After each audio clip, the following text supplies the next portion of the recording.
friends, welcome back to the channel. So today's topic is difference between overcapitalization and undercapitalization. आज का हमारा जो topic रहने वाला है वो क्या है? The difference between overcapitalization and अंडरकैपिटलाइजेशन.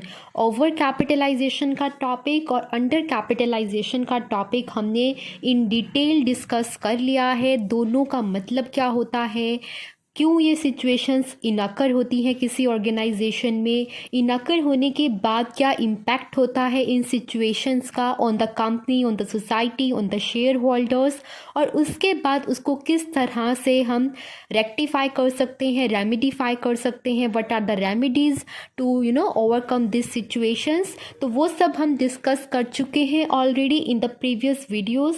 उन सभी का जो वीडियो है वो ऑलरेडी अपलोडेड है ऑन माई चैनल. ठीक है, वहाँ से आप उसे रेफ़र कर सकते हैं, देख सकते हैं अगर आप देखना चाहते हैं और अपने टॉपिक को क्लियर करना चाहते हो. ठीक है, फाइनेंशियल मैनेजमेंट का प्लेलिस्ट है जहाँ पर इन सारे वीडियोस को मैंने अपलोड किया है ऑन माय चैनल एडुकॉम.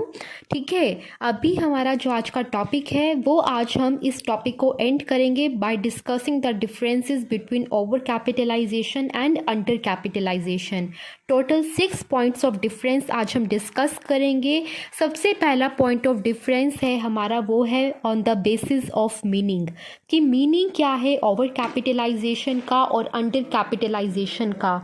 ये सबसे पहले आपको पता होना चाहिए. ओवर कैपिटलाइजेशन गाइस क्या होता है, किस सिचुएशन को ओवर कैपिटलाइजेशन बोला जाता है? जब एक कंपनी कंसिस्टेंटली, दैट मीन्स लगातार, जब एक कंपनी अनएबल हो जाती है, मतलब कि वो नहीं कर पाती, क्या नहीं कर पाती, अच्छा रेट ऑफ रिटर्न नहीं अर्न कर पाती on the invested amount of capital, तब हम बोलेंगे कि वो कंपनी ओवर कैपिटलाइज्ड है. और ये हम कैसे कहते हैं कि उसने अच्छा रेट ऑफ रिटर्न नहीं अर्न किया? वो हमने इसीलिए बोला क्योंकि हमने उसके रेट ऑफ रिटर्न को, उस कंपनी के रेट ऑफ रिटर्न को कंपेयर किया है इंडस्ट्री के रेट ऑफ रिटर्न से, जिस इंडस्ट्री में ये कंपनी ऑपरेट कर रही है. ठीक है, इंडस्ट्री बनती है बहुत सारी कंपनीज और फर्म से मिलकर, और company that means a single entity. अगर उस कंपनी का आरओआर कम है उस इंडस्ट्री के आरओआर से जिसमें वो ऑपरेट कर रही है, तो हम बोलेंगे वो कंपनी क्या है, ओवर कैपिटलाइज्ड है. और उसका अपोजिट, अगर उस कंपनी का आरओआर ज़्यादा हो जाता है, हायर हो जाता है as compared to the ROR of the other firms in the similar industry, तो हम बोलेंगे उस कंपनी को कि वो अंडर कैपिटलाइज्ड है. ठीक है, तो ये दो सिचुएशंस होती हैं एंड आई होप सो आपको डिफरेंस क्लियर है. इन डिटेल जानना चाहते हो दोनों का मतलब, तो please refer to the previous videos जो ऑलरेडी अपलोडेड है ऑन माय चैनल. ठीक है, तो this is the first point of difference between over capitalisation and under capitalisation.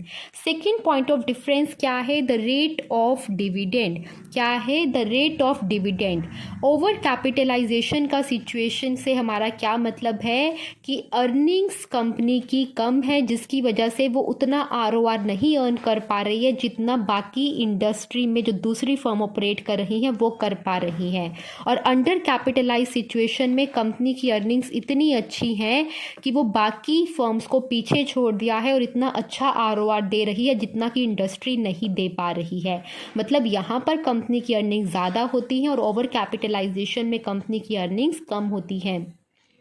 तो ये पॉइंट आपको याद ध्यान में रखना है. और उसी के बेसिस पे अगर हम देखें रेट ऑफ डिविडेंड, तो जहाँ पर अर्निंग्स कम है ऑब्वियसली वहाँ पर ही जो रेट ऑफ डिविडेंड है वो कम होगा. ठीक है, और जहाँ पर अर्निंग्स ज़्यादा है वहाँ पर जो रेट ऑफ डिविडेंड है वो हायर होगा. डिविडेंड से हमारा मतलब क्या होता है? उस प्रॉफिट को बोलते हैं जो डिस्ट्रीब्यूट कर दिया जाता है by the company among the share holders. ठीक है, क्योंकि कंपनी की जो अर्निंग्स हैं ओवर कैपिटलाइजेशन में कम होती हैं, तो इसीलिए उनको कम डिविडेंड मिलता है और अंडर कैपिटलाइजेशन में हाई डिविडेंड मिलता है. थर्ड पॉइंट ऑफ डिफरेंस है हमारे पास कंपटीशन. कंपटीशन किस वाले सिचुएशन में ज़्यादा होगा इंडस्ट्री में और किस में कम होगा। जहाँ पर अर्निंग्स कम हो रही हैं तो वहाँ पर जो हमारी पब्लिक है वो इस बिज़नेस की तरफ अट्रैक्ट नहीं होगी, क्योंकि उससे लगेगा कि यहाँ पर तो company minimum rate of return भी अपने इन्वेस्टर्स को नहीं दे पा रही है, तो ये जो बिज़नेस है प्रॉफिटेबल नहीं है, हमें similar type of business operate नहीं करना चाहिए। तो ये कंपटीशन को डिस्करेज करती है।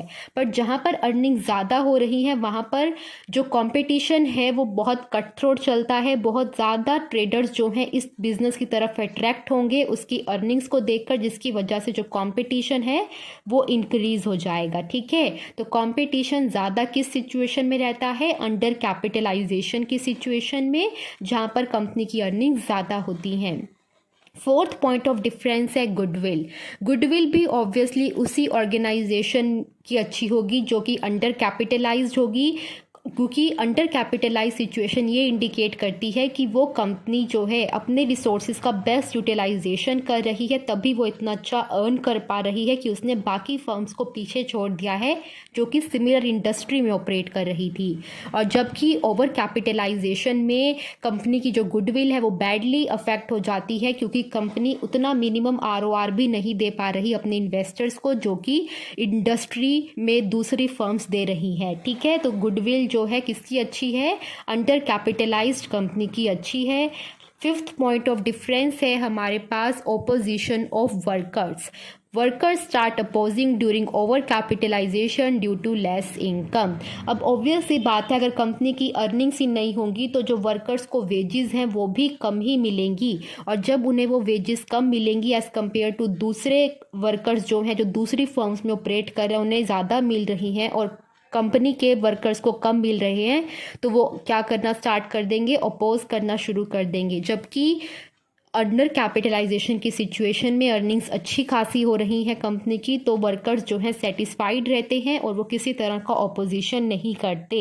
ठीक है, लास्ट पॉइंट ऑफ डिफरेंस है हमारा based on the earning per share. Obvious सी बात है गाइज ये भी कि जहाँ पर कंपनी की अर्निंग्स ज़्यादा हैं वहीं पर अर्निंग पर शेयर भी ज़्यादा होगा।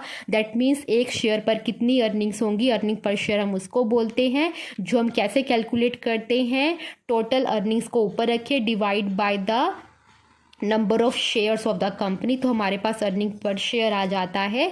और अर्निंग पर शेयर डिक्रीज है किस वाली सिचुएशन में? ओवर कैपिटलाइज्ड कंपनी में। ठीक है, तो ये थे हमारे 6 point of differences between over capitalisation and under capitalisation. I really hope कि आपको समझ आए होंगे। In case of any doubt you can really ask me in the comment section, and thank you very much for watching the video. Bye bye.